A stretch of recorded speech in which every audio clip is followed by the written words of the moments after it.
Hey everybody, it's Jason Blaha here, and many of you, myself included, have probably seen this Planet Fitness picture that has been floating through people's feeds lately.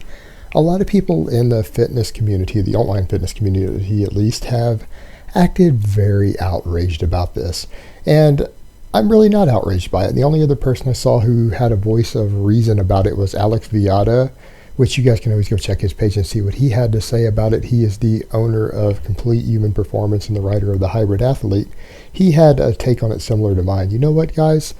This is called business. And if you understand the concept of free markets and providing a service, and companies having the right to do business with whomever they please, or whoever they don't please, that's their business, and that's their right to do that because maybe they see it as best for their profits. Maybe they see it as best to draw in their own target customer base and demographic, or for their own personal, moral, or ethical reasons. That is a business owner's basic right, and that's the way a free market should work. Now, that doesn't mean you have to be happy about it, but that's also how a free market works. People who don't like it can choose to boycott that.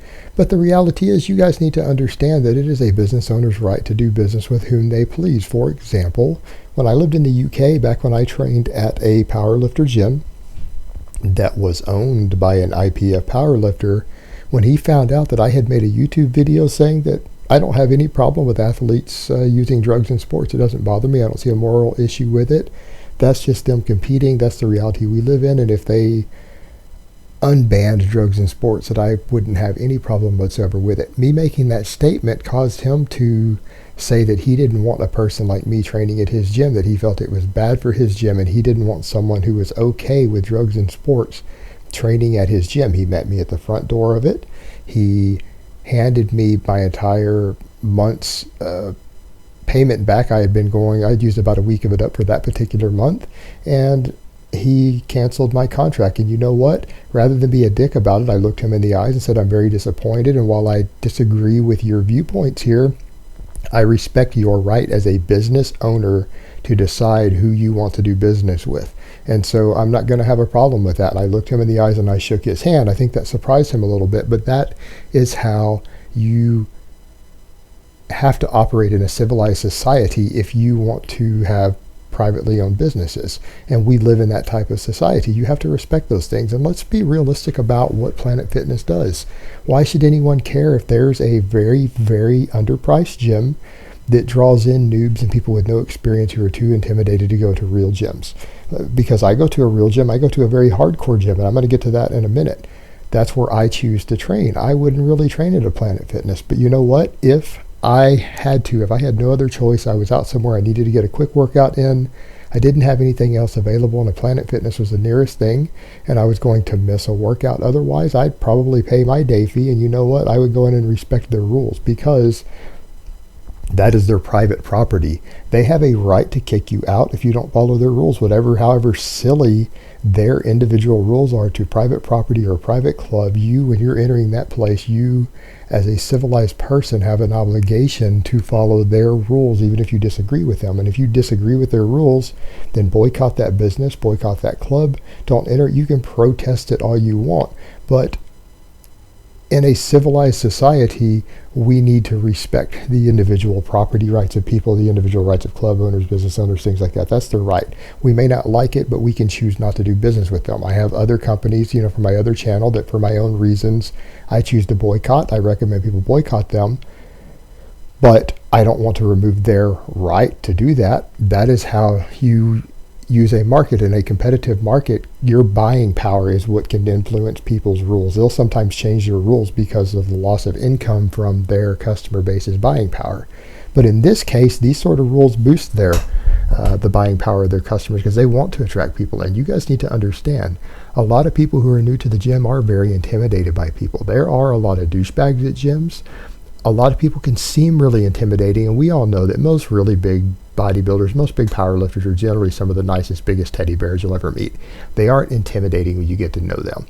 And anyone who's been in this game long enough knows that. These people aren't really intimidating once you get to know them and talk to them. There's a lot of big softies out there. But it is intimidating to people. Seeing people train hard could be intimidating to them. And when you guys are training really hard and you're doing lifting heavy weights and things, sometimes you don't want a noob who doesn't know what's going on wandering into your space. So it might even be in your best interest, just for overall safety, to not have them wander through your area, and maybe they'll get a learning curve at somewhere that's a little more laid back. So this isn't a big deal. It's not a bad thing. And particularly for women, that's another big issue we run into. Less women trained than most of us would like. Most of us would love to see our girlfriends, our wives, our mothers, our daughters, our sisters get in the gym more and get into lifting. A lot of you guys who lift like women who lift a little bit, you don't see enough of them there. The weight room can be very intimidating for women. It is not always a friendly environment for women, and very much not so when there's a bunch of young guys all with high testosterone levels in there training, grunting, staring at them. Some girls like the attention, but the girls who like the attention to that are often not there to actually train. They're there to show off, and we all know the type.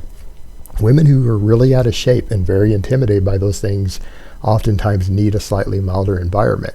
So Planet Fitness is a good introduction for women. I know several women who train at a Planet Fitness. They're still too intimidated to go to a more serious gym, but eventually they very well might. And that's a good introduction for them.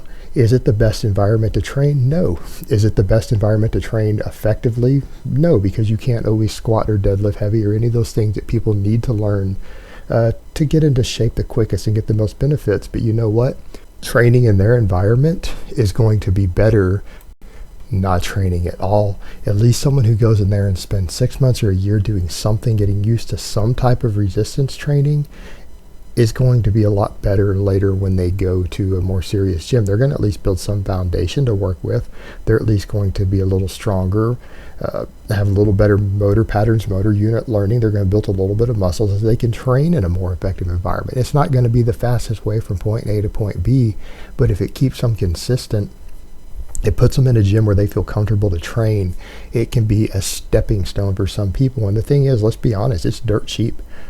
I pay $32 a month for me and my girlfriend each to train at my gym, at a more serious gym. Planet Fitness is like $10. So they can do it a lot cheaper. They're going to save a lot of money in that first year training. And then if they feel more comfortable stepping into another gym, they'll be more prepared for that as a stepping stone. It will cost them a lot less money. And I think it can have a benefit there for that.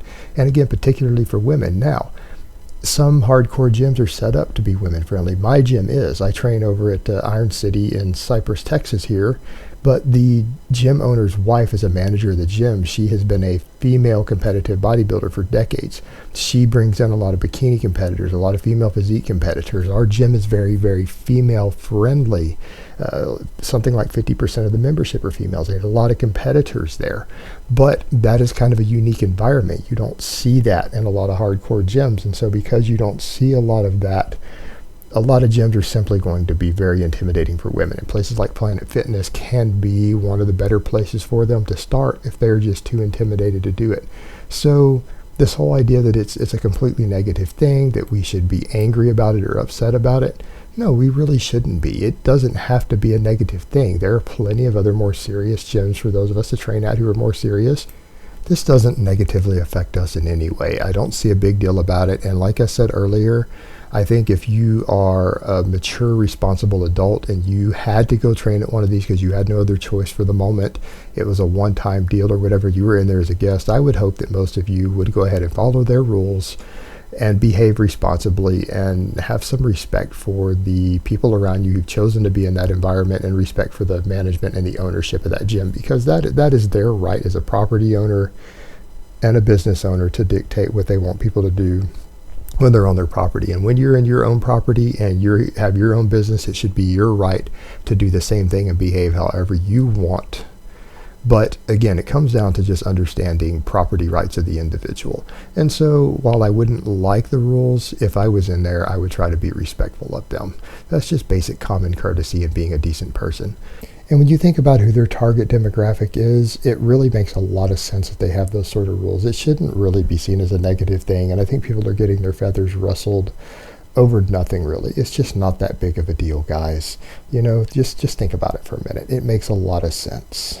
And I have personally known a couple of people who actually started at a Planet Fitness and did exactly what I'm talking about. They started there, and once they were more comfortable and built a little bit of a foundation and they were less intimidated, they ended up coming over to more serious gyms once they were ready and comfortable to do so, and they ended up making a lot of progress. So it wasn't really a negative for those people. It was a very positive thing, and we gained some people who were serious about fitness as a result of it. Thank you so much if you do that. Please subscribe if you haven't subscribed, and share this video with your friends and family. So that's really all I have to say on that today, so I hope it's been informative, and I will talk to you guys next time.